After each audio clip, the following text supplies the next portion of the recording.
Amalia, before this Massen scene, has had a ripple that tells her that she will be at his estate. Mary's death needs to be answered, and not with another death. I'm going to talk to Massen, alone. The confrontation scene between Amalia and Massen is really interesting. You think that I had something to do with your friend's death? Did you? It would save me such a lot of time. We flip roles, and he, uncharacteristically, as you would think, simply goes along with it. You'll take the part of the mastermind behind Mary's death. And you will be the irate inspector? I'll be Mary. You wouldn't have thought that would happen in a conventional 1899 drama with conventional gender stereotypes. These people are role-playing in a way that's really very modern, as a way of trying to find the truth of the situation. But an amazing scene to shoot because it's just so ambivalent and ambiguous the whole time. And wonderful to get, toe to toe with Laura in that scene. And that was my favorite day, I think, really, so far. It was great having that scene with him, and also a scene that it's kind of two adversaries, but nobody saying anything in clear and plain language. If I am your killer revealed, behold, the lion, Great Britain, an empire unparalleled and unmerciful in its self-preservation. Filming at Nebworth is incredible because it's this huge Gothic Tudor building with so much history, and it seems fitting that something that's solid and powerful has a man who would be that solid and powerful. So it's very much embodies Massen's spirit. Nebworth has these extraordinary gates with vast, great dragons on them. So the exterior is fantastic, but the inside's lovely as well.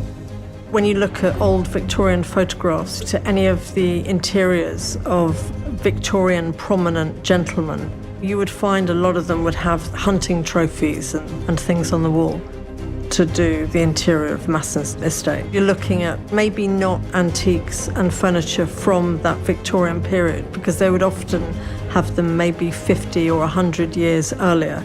So you're looking at really fine antiques. Amalia notices all his hunting trophies and his armor, and it speaks to his power, I think. I suppose you can say Massen is a villain. In modern day, he looks like a villain in his black and his high collars. Actually, that was just what men wore then. I love the way the men have to hold their head with these incredibly high collars sometimes. What I really enjoy is as the costume develops, you see the character emerge, particularly Amalia with the corset. It was incredibly important that she would really want to be controlled and precise. Some anarchic cabal found or developed A power that mocks God. It was an attack on the empire. So we're at war. Massen doesn't believe that the touched represent progress of any good kind. He is the living, breathing embodiment of the patriarchy and power as it exists in that society. Massen embodies that empire and the values of that empire, and if that means people being sacrificed, then that's the way it's going to go. Massen, I suppose, is fundamentally a bad guy in that he's about destroying the touched. We always ask ourselves about villains, how did they get to be like this? With Massen, he lost his wife young, and now he's lost a child. So that makes him rather compelling. If you have a personal tragedy, all that does is fortify your allegiance to the larger force, so the larger British Empire for Massen. There's a regular power play between Massen and Amalia. He's the old power, she represents the new power, and neither one of them is going to give that up easily.